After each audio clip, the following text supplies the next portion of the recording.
একটা মানে নাটক করেছে সেটি তিনি আয়োজকদের সদস্য সচিব ছিলেন। তিনি কতটা প্যাসিবাদের আস্থাভাজন হলে তিনি সেই দায়িত্বটা পান আপনারা জানেন।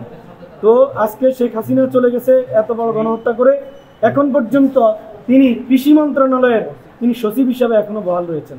তো এই জন্য তো আমরা যুদ্ধ বিগ্রহ করিনি। এভাবে আমরা 44 জনের তালিকা আমরা কিন্তু দিয়েছি।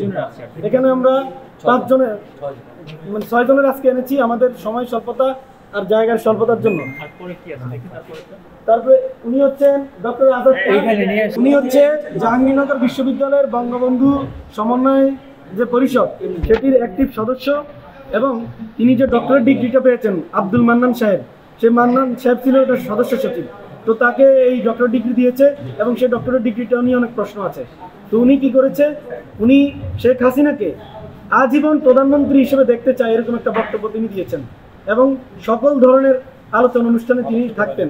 এবং এখানে যে শিক্ষা ভবন থেকে যে ধরনের প্রতিবাদী মিছিল হতো আন্দোলনের বিপক্ষে, ওগুলো তো তিনি নেপথ্যে কারিগর ছিলেন।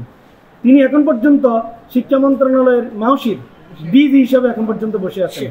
আমরা আবরার স্যারকে অনেকবার তার বিরুদ্ধে আমরা করেছি। এর আগে আমরা যে জুবের সিদ্দিক জুবের তার বিরুদ্ধে আমরা জুলাই মঞ্চের ফেডে স্পষ্ট করে আমরা মানে আপত্তি জানিয়েছি যে অবিলম্বে তাকে এখান থেকে সরাতে হবে, কিন্তু তিনি প্রতিশ্রুতি দিয়েও পরে তিনি রক্ষা করেননি।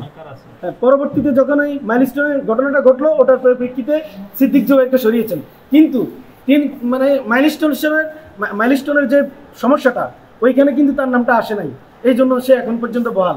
এখন আমাদের প্রশ্ন হচ্ছে, একটা ঘটনা ঘটবে তারপরে কি ব্যবস্থা নেওয়া হবে, সে প্রশ্ন আমাদের। এই জন্য আমরা এগুলো তুলে ধরছি।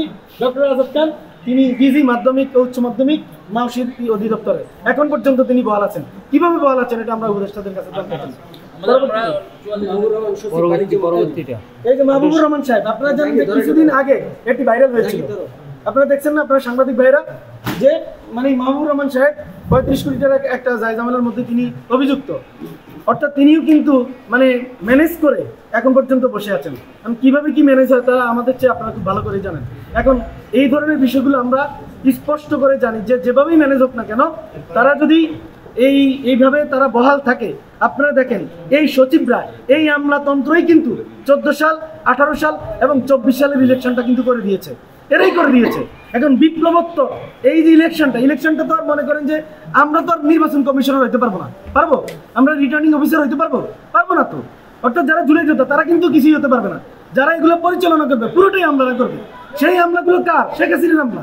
তাহলে সেই ধরনের আমলারাই কি এই আমাদের আপকামিং যে ইলেকশনটা, বিপ্লবোত্তর ইলেকশনটা তারাই কি করে দিবে, যারা 14, 24 এবং 18 ইলেকশনটা করে দিয়েছে?